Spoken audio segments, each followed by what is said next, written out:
রাসূল করিম সাল্লাল্লাহু আলাইহি সাল্লাম ইরশাদ করেছেন, সহিহুল জামি হাদিস নম্বর 2473, এই হাদিসের মধ্যে আছে, আউয়ালু মা ইউহাসাবু বিহিল আবদু ইয়াউমাল কিয়ামাতিস সালাহ। আখিরাতের যে হিসাব কিতাব হবে, সেই হিসাব কিতাবের মধ্যে সর্বপ্রথম দুভাগ, ইমানদার আর হচ্ছে কি ইমানহীন। মুসলিম আর অমুসলিমের মধ্যে প্রথম দুই ভাগ হয়ে যাবে। এই দুই ভাগ হওয়ার মধ্যে যারা মুসলিম হবে তাদের ইবাদতের যে সর্বপ্রথম হিসাব, সেই ইবাদত সমূহের মধ্যে সর্বপ্রথম হিসাব হবে সালাত সম্পর্কে। কি সম্পর্কে? সালাত সম্পর্কে। হাদিসে বর্ণিত হয়েছে, আউয়ালু মা ইউহাসাবু, কিয়ামত দিবসে যেই ইবাদত সম্পর্কে সর্বপ্রথম আমাকে আপনাকে জিজ্ঞেস করা হবে সেটা হচ্ছে as-সালাহ। সেটা কি? সালাত। সুতরাং আমার আপনার সালাতে যদি ত্রুটি থাকে, অন্যান্য ইবাদত ত্রুটি থাকার প্রবল সম্ভাবনা থাকবে। যদি আমার আপনার সালাতের মধ্যে কোনো ত্রুটি না থাকে, আশা করা যায় আল্লাহ তাআলা আমাদেরকে অন্যান্য বিষয়েও নিরাপদে আমাদেরকে পার করে দিবেন। অনেক মানুষ আছে সালাত আদায় করে না, সালাত আদায় করে না। যদি জিজ্ঞেস করেন বলে যে আমার ঈমান ঠিক আছে, নাউজুবিল্লাহ বলেন, ওর ঈমান ঠিক আছে, ও কোরআনের আয়াতের প্রতি বিশ্বাস করে না। কোরআনের মধ্যে বলা হয়েছে, মা সালাকাকুম ফি সাকর, কোন জিনিস তোমাদেরকে জাহান্নামে নিক্ষেপ করলো? তারা বলল, লাম নাকু মিনাল মুসাল্লিন, আমরা নামাজ পড়তাম না, আমরা নামাজ পড়তাম না বিধায় জাহান্নামে যাই। আর ও বলতেছে ওর নাকি ঈমান ঠিক আছে, ও কি করে না? সালাত আদায় করে না। তো পড়ি তো হুজুর, পড়ি। কখন পড়েন? শুক্রবারে পড়ি। লা হাওলা ওয়ালা কুওয়াতা ইল্লা বিল্লাহ। এমন মুসলমান নিজেকে বড় ইমানদার দাবি করে, এমন মুসলমান নিজেকে বড় কি মনে করে? হাজি গাজী কুতুব মনে করে। ঠিক আছে, আপনার সামাজিক বিভিন্ন বিষয়ে বিভিন্ন প্রকারের আপনার কথাবার্তা বক্তব্য সবকিছু ঠিক আছে, কিন্তু সালাতের ব্যাপারে অলসতা, সালাতের ব্যাপারে অমনোযোগিতা। সালাতের ব্যাপারে অলসতা অমনোযোগিতা থাকলে, সালাতের ব্যাপারে অলসতা অমনোযোগিতা যদি আপনার থাকে, আপনার ঈমান পূর্ণাঙ্গ নয় বলে আপনি ধরে নেবেন। রাসূল করিম সাল্লাল্লাহু আলাইহি ওয়াসাল্লাম এক হাদিসে ইরশাদ করেছেন যে মুমিন এবং কাফেরের মধ্যে পার্থক্য হচ্ছে as-সালাহ। যখন আজান হয়ে যায় তখন মুমিন সালাতের দিকে দৌড়াবে, আর কাফের তার কি অমনোযোগী অবস্থায় বসে থাকবে, তার কোনো অনুধাবন শক্তি কাজ করবে না, তার কোনো ইহসাস অনুভূতি হবে না, তার মধ্যে কোনো পরিবর্তন হবে না, সে স্বাভাবিকভাবে থাকবে। আজান হয়েছে তো কি হয়েছে, এই ধরনের মনোভাব যে সমস্ত আমাদের মুসলিমরা আছে তাদের সাথে আসলে কাফেরদের সাথে বিশেষ কোনো পার্থক্য নেই। যদিও সে আপনার নামে মুসলিম, মুসলিম পরিবারের সন্তান, কিন্তু তার আদর্শের সাথে, আচার আচরণের সাথে কাফেরদের সাথে এমন কোনো পার্থক্য নেই। আল্লাহ তাআলা আমাদেরকে নামাজের প্রতি মনোযোগী হওয়ার তৌফিক দান করেন। 5 ওয়াক্ত নামাজ যে ব্যক্তি পড়বে, আল্লাহ সুবহানাহু ওয়া তাআলা তাকে নিজ জিম্মায় জান্নাতে পৌঁছে দিবেন। সুবহানাল্লাহি ওয়া বিহামদিহি। এই হাদিসটা আমরা তাবলীগ ওয়ালারা অনেক সময় মসজিদের মধ্যে হাদিস পড়ে না, হ্যাঁ, আমরা অনেক সময় শুনতাম, তো আমাদের কাছে মনে হইতো যে তাবলীগ ওয়ালাদের হাদিস ঠিক আছে, ফাজিল আমলের হাদিস, আর কতই বা কি হবে, শক্তিশালী হবে। লক্ষ্য করেন এই হাদিসটা কিন্তু আসলে আপনার আবু দাউদ শরীফের হাদিস, হাদিস সহিহ 1420 নম্বর হাদিস। এই হাদিসের মধ্যে বলা হয়েছে, খামসু সালাওয়াতিন কাতাবাহুল্লাহু আলাল ইবাদ, আল্লাহ সুবহানাহু ওয়া তাআলা মানব জাতির জন্য, তার বান্দাদের জন্য 5 ওয়াক্ত নামাজ ফরজ করেছেন, আবশ্যক করেছেন। ফামান জাআ বিহিন্না লাম ইউদাইয়্যি মিনহুন্না শাইআ, যেই ব্যক্তি এই 5 ওয়াক্ত নামাজ কোন প্রকারের অলসতা ছাড়া যথাযথভাবে আদায় করবে, যে ব্যক্তি এই 5 ওয়াক্ত নামাজ যথাযথভাবে আদায় করবে, ইস্তিগফাফান বিহাক্কিহিন্না, এবং এই নামাজগুলোর যেই হক আছে হকগুলো যথাযথভাবে আদায় করবে। আসলাম, ধুমধাম নামাজ পড়ে চলে গেলাম, হ্যাঁ, কত তাড়াতাড়ি নামাজটা শেষ হবে সেটা চিন্তা করলাম, কখন হুজুর কেরাতটা শেষ করবে, কখন তাসবিহ শেষ হবে, কখন মুনাজাত শেষ হবে, এরপরে চলে যাব, এই ধরনের একটা চিন্তাধারা না করে মনোযোগ সহকারে ধীরে সুস্থে যারা সালাত আদায় করে তাদের ব্যাপারে বলা হয়েছে, কানা লাহু ইনদাল্লাহি আহদুন, তাদের জন্য আল্লাহ তাআলার পক্ষ থেকে একটি ওয়াদা আছে। সেই ওয়াদাটা কি? আইয়ুদখিলাহুল জান্নাহ। সুবহানাল্লাহি ওয়া বিহামদিহি। আল্লাহ তাআলা তাদেরকে নিজ জিম্মায় জান্নাতে প্রবেশ করায় দিবেন। সুবহানাল্লাহ। আমরা যদি 5 ওয়াক্ত সালাত মনোযোগ সহকারে দায়িত্ব পালন করে হক আদায় করে 5 ওয়াক্ত সালাত যদি আমরা আদায় করি, তাহলে আল্লাহ সুবহানাহু ওয়া তাআলা আমাদেরকে নিজেই জান্নাতে প্রবেশ করায় দিবেন। তাহলে আল্লাহ তাআলা যদি আমার আপনার জান্নাতে প্রবেশ করানোর দায়িত্ব নেন, কবরে কোনো বিপদ আছে আমাদের? হাসরের ময়দানে কোনো সমস্যা হবে আমাদের? পুলসিরাত পার হতে কোনো বিপদে আমরা পড়ার সম্ভাবনা আছে? নাই। লক্ষ্য করুন আমাদের করণীয়টা কি? শুধু 5 ওয়াক্ত সালাতটা কি করা, মনোযোগ সহকারে আদায় করা। অন্যান্য আনুষঙ্গিক বিষয়গুলো তো থাকবে, সেগুলো অন্যান্য আলোচনায় আসবে। বাকি এখানে যে বিষয়টির গুরুত্ব দেওয়া হচ্ছে সেই বিষয়টি হচ্ছে আমাদেরকে সর্বোচ্চ পর্যায়ের মনোযোগ সহকারে 5 ওয়াক্ত সালাত আদায় করতে হবে। এই হাদিসেরই শেষ অংশে বলা হয়েছে যে ব্যক্তি মনোযোগ সহকারে সালাত আদায় করবে না, অথবা যেই ব্যক্তি কি করবে, অলসতা করবে, যে ব্যক্তি কি করবে, অলসতা করবে, তার কোনো দায়িত্ব আল্লাহ সুবহানাহু ওয়া তাআলা নেবেন না। তাহলে আমরা যারা 5 ওয়াক্ত সালাত আদায় করি না, 1 ওয়াক্ত পড়ি, 1 ওয়াক্ত পড়ি না, 4 ওয়াক্ত পড়ি, ফজর পড়ি না, হ্যাঁ, খামসু সালাওয়াত বলা হয়েছে, 5 ওয়াক্ত নামাজ বলা হয়েছে। আমরা অনেক মানুষ এমন আছে নিয়মিত নামাজ আলহামদুলিল্লাহ আমরা ছাড়ি না, কিন্তু ফজরের নামাজ আমাদের হয় না, ফজরের নামাজ আমাদের হয় না। আমরা মনে করি ফজরের নামাজ শুধুমাত্র ইমাম মুয়াজ্জিন দুজনের জন্য ফরজ, অন্যরা আসলে আসলো না, আসলে নাই। কি বলেন, এমনটা মনে করা হয় না আমাদের সমাজে? ইমাম মুয়াজ্জিন একজন যদি ফজরের নামাজে না আসে তখন তো তাদের খবর আছে, ঠিক আছে, কিন্তু মুসল্লি যদি না আসে কেউ তাদেরকে জিজ্ঞেস করার মতো ইচ্ছা, চিন্তা, চেতনা কেউ লালনই করে না। মনে করে সে আসতে পারলে আসবে, না আসতে পারলে নাই। হুজুর যেহেতু চাকরি করে হুজুরের জন্য ফরজ, আমরা যেহেতু চাকরি করি না আমাদের জন্য নফল। নাউজুবিল্লাহ বলেন সবাই। ফজরের নামাজ এটা কি শুধু ইমাম মুয়াজ্জিনের জন্য ফরজ নাকি সবার জন্য ফরজ? তো এশারের সময় আমরা মুসল্লিকে নামাজ পড়লাম আপনার প্রায় 5 কাতার 7 কাতার নিয়ে, ফজরের সময় 2 কাতার মাত্র, ব্যাপার কি ভাই? ঘুম আপনার আসবে, অলসতা হতে পারে কোনো একদিন, সেটা মাসে 30 দিনে 15 দিন না, মাসে আপনার 1 দিন হতে পারে, 2 দিন হতে পারে। কিন্তু আমরা তো এমন করতেছি, অনেকে আমাদের কাছে জিজ্ঞেস করেছে, হুজুর প্রতিদিন 7টা বাজে উঠি ঘুম থেকে, নামাজ কখন পড়বো? আপনি কিভাবে প্রতিদিন 7টা বাজে উঠেন? আপনার যে 2টা বাজে ঘুমাবেন, 1টা বাজে ঘুমাবেন, আপনি তো উঠবেনই তখন। আল্লাহ সুবহানাহু ওয়া তাআলা আমাদেরকে রাত দিয়েছেন কিসের জন্য? আপনার ঘুমের জন্য। রাতের 10টা থেকে বিজ্ঞান বলে যে আপনি যদি রাতের 10টা থেকে 2টা পর্যন্ত ঘুমান আপনার জন্য এতটুকু যথেষ্ট। আপনার মস্তিষ্ক থেকে যেই পরিমাণ আপনার যে অলসতা ছিল, পুরো দিনের যে কার্যক্রম ছিল, আপনার যে কষ্ট ছিল, সেই কষ্টটা লাঘব করে দিবেন আল্লাহ তাআলা এই 10টা থেকে 2টার ঘুমের মধ্যে। এখন আমাদের যুবকদের ঘুম যাওয়ার সময় হয় 2টার পরে, এতক্ষণ পর্যন্ত সে ফিল্মে ব্যস্ত থাকে, মুভিতে ব্যস্ত থাকে, চ্যাটিং এ ব্যস্ত থাকে, আড্ডায় ব্যস্ত থাকে, হ্যাঁ, বিভিন্ন ফেসবুকিং এ ব্যস্ত থাকে, ইউটিউবিং এ ব্যস্ত থাকে। তো সে ঘুমাবে কখন? সে ঘুমায় হচ্ছে 2টার পরে, 1টার পরে, 12টার আগে তো ঘুম আসেই না। নাউজুবিল্লাহ মিন যালিক। অনেক এলাকায় গেলে বাচ্চাদেরকে বলা হয় যে বাচ্চাদের ব্যাপারে যে বাচ্চারা ঘুমায় না, লাইট অফ করে দিবেন 9টার পরে, খাওয়া দাওয়া শেষ করে ফেলবেন 8টার আগে। আপনার বাচ্চা ঘুমাবে না মানে ও কি জিন না? কেউ তো ঘুমাবে অবশ্যই, তার তো ঘুম আসবেই।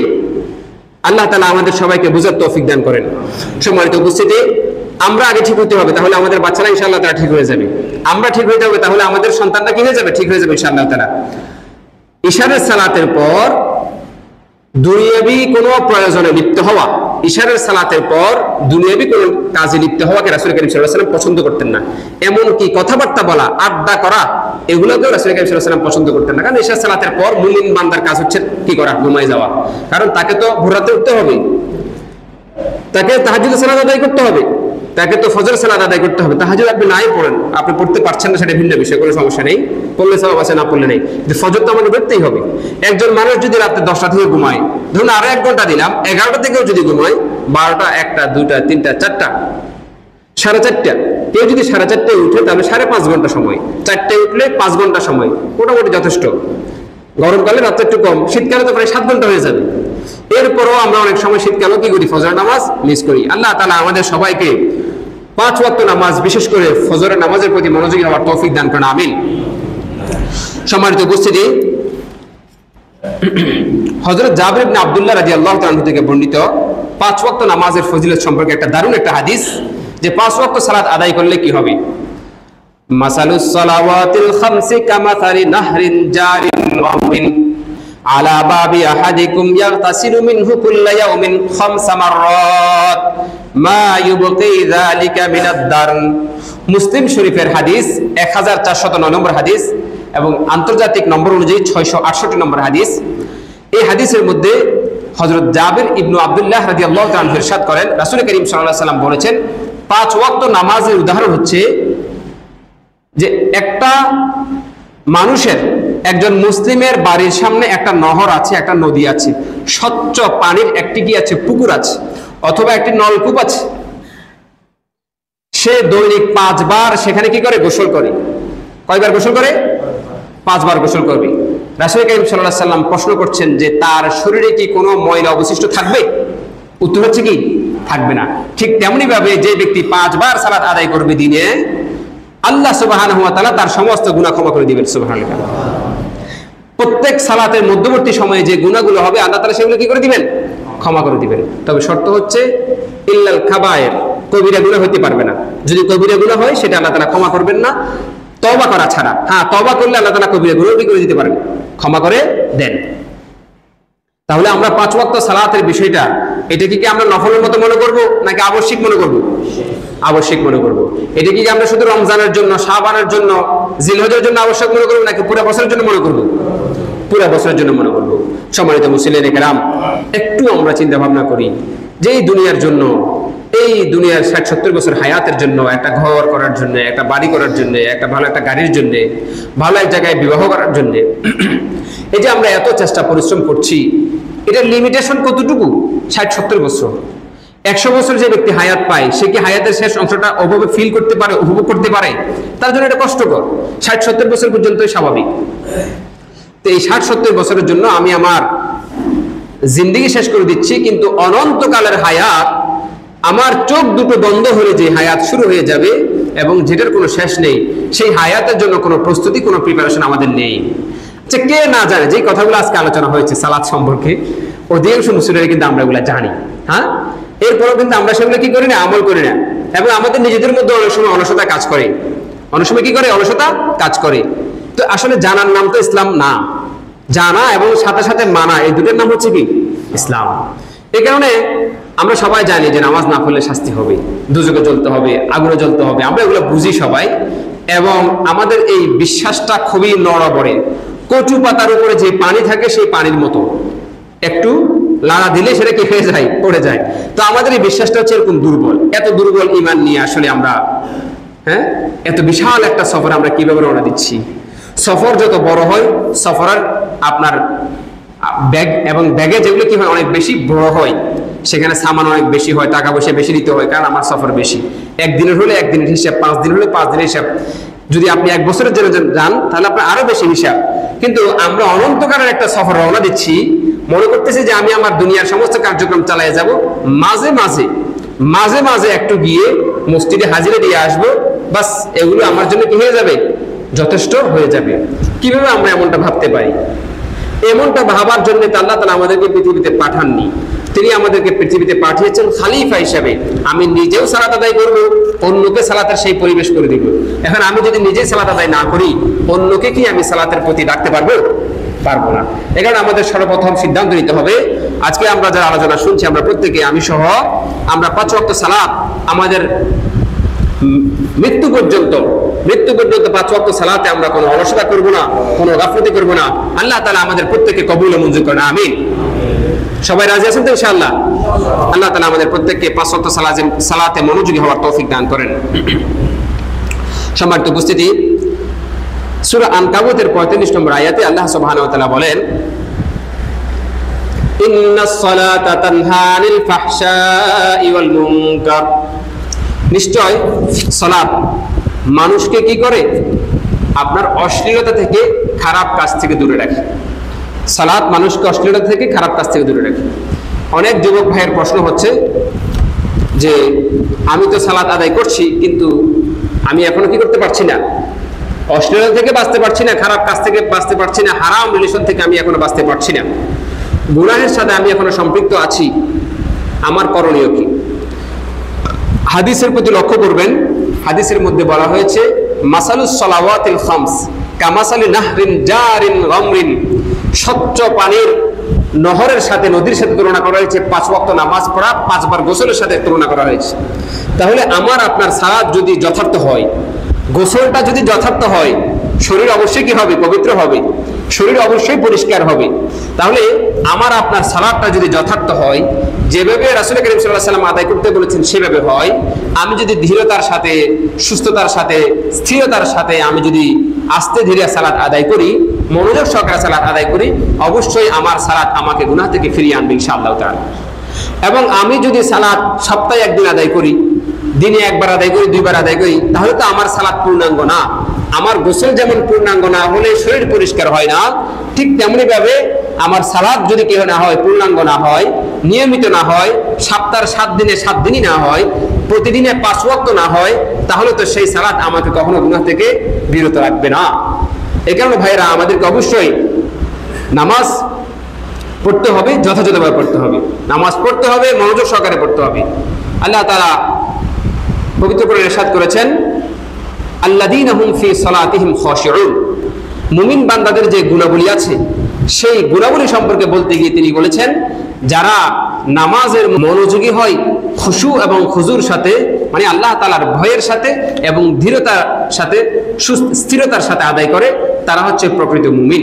কদ আফলাহাল মুমিনুন আল্লাযীনা হুম ফী সালাতিহিম খাশিউন। যারা নামাজে কি হয় খুশু খুজুর সাথে আদায় করতে পারে, মনোযোগের সাথে আদায় করতে পারে, তারা মূলত হচ্ছে সফল কাম। আর এর বিপরীত যারা নামাজে অলসতা করে তাদের ব্যাপারে কি বলা হয়েছে? ফাওয়াইলুল লিল মুসাল্লিন, ফাওয়াইলুল লিল মুসাল্লিন। সূরা মাউনের মধ্যে আল্লাহ তাআলা বলেছেন, আল্লাযীনা হুম আন সালাতিহিম সাহুন। যারা তাদের নামাজের মধ্যে কি হয় মনোযোগী হয়, আল্লাযীনা হুম ইউরাউন। মানুষকে দেখানোর জন্য যারা নামাজ পড়ে, মানুষকে দেখানোর জন্য কি নামাজি আছে? আছে, কিছু মানুষ আছে প্রতিদিন নামাজ পড়ে না, ব্যয় সব আসলে তারপরে যায় নামাজটা নিয়ে সবার আগে কি যায় মসজিদে খায়। তো এই ধরনের কিছু মানুষ থাকতে পারে। আল্লাহ সুবহানাহু ওয়া তাআলা জানেন যে মানুষের মধ্যে এটা থাকবে, কারণ তিনি এগুলো বলে দিয়েছেন আমাদেরকে। আল্লাহ তাআলা আমাদেরকে ফাওয়াইলুল লিল মুসাল্লিন, ধ্বংস হয়ে যাওয়া ওই সমস্ত মানুষ, ওই সমস্ত মুসল্লি যাদের ব্যাপারে আল্লাহ তাআলা নিজেই বলেছেন তারা ধ্বংস হবে, তাদের অন্তর্ভুক্ত হওয়া থেকে বেঁচে থাকার তৌফিক দান করেন। আমরা যেন আল্লাযীনা হুম ফী সালাতিহিম খাশিউন হতে পারি, অর্থাৎ নামাজের মধ্যে আমরা যেন মনোযোগী হতে পারি, সেই তৌফিক দান করেন, আমিন। তাহলে সূরা আনকাবুতের 35 নম্বর আয়াতে আল্লাহ তাআলা যে বলেছেন ইন্নাস সালাতা তানহা আনিল ফাহশাই ওয়াল মুনকার, এটা কার জন্য প্রযোজ্য হবে? যে ব্যক্তি 5 ওয়াক্ত নামাজ আদায় করে, যথাযথভাবে আদায় করে, নামাজের হকগুলো আদায় করে, সেই ব্যক্তির জন্য এটা প্রযোজ্য হবে।